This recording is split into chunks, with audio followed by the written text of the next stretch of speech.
Je suis ravi d'accueillir Shinka. Bonjour. Oui, bonjour Monsieur Juan Gomez et bonjour à Marie Casabébé et bonjour à tous les auditeurs de l'émission d'Appel sur l'actualité. Je vois que vous êtes extrêmement bien informé car oui, c'est Marie Casadebé, journaliste au service France de RFI qui va vous répondre. Bonjour Marie. Eh bien, bonjour messieurs, bonjour à tous. Soyez la bienvenue Marie. Quelles sont vos Merci. questions Shinka? Oui, pour lutter contre les influences étrangères sur l'islam en France, les femmes détachées n'ont officiellement plus le droit d'exercer sur le territoire français. Alors, Juan, j'aimerais comprendre, vont-ils être expulsés vers leur pays d'origine?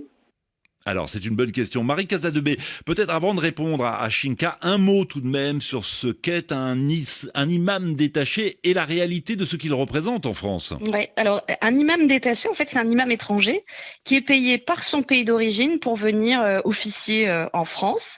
3 pays avaient passé des contrats avec la France pour répondre à un manque d'imams. L'Algérie, le Maroc et la Turquie. Alors le Maroc a mis fin à cette pratique dès 2021 et jusqu'à il y a quelques semaines, il ne restait qu'un peu moins de 300 imams détachés sur les 3000 imams que compte la France. Il s'agissait donc de Turcs et d'Algériens. Et donc, depuis lundi, depuis le 1er avril, ces accords bilatéraux qui existaient depuis les années 90 entre la France et ces 3 pays n'ont plus cours.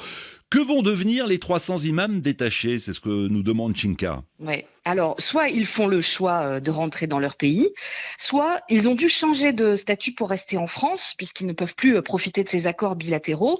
Et donc, pour cela, pour obtenir un visa de travail en France, ils doivent être embauchés par l'association qui gère le lieu de culte, puisqu'en France, ce sont des associations qui s'occupent du fonctionnement des mosquées. Mais il faut pour cela qu'elles en aient les moyens. Et c'est pas le cas des plus petites. Les associations qui gèrent les mosquées sont financées par les dons. Ça peut être des dons de fidèles, de mécènes, ou bien des contributions de pays étrangers, des contributions aussi privées. Et c'est là que se trouve peut-être la solution pour certains lieux de culte. J'ai rencontré il y a quelques semaines Ibrahim Alsi, le responsable d'une association de mosquées franco-turques. Ankara a proposé à cette association d'augmenter ses dotations pour qu'elle puisse payer les salaires des imams turcs. Mais cette semaine, Ibrahim Alsi reconnaît que le dossier n'était pas encore réglé. Il est toujours dans l'attente du feu vert du ministère de l'Intérieur et sans ces fonds, impossible pour les mosquées turques d'embaucher les imams étrangers. Vous avez une dernière question, Shinka?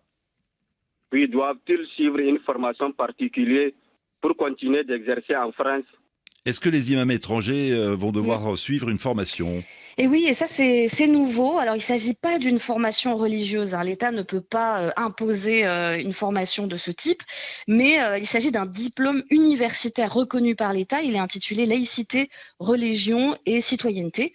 C'est le diplôme que doivent suivre les aumôniers qui interviennent dans les hôpitaux, les prisons et au sein des armées.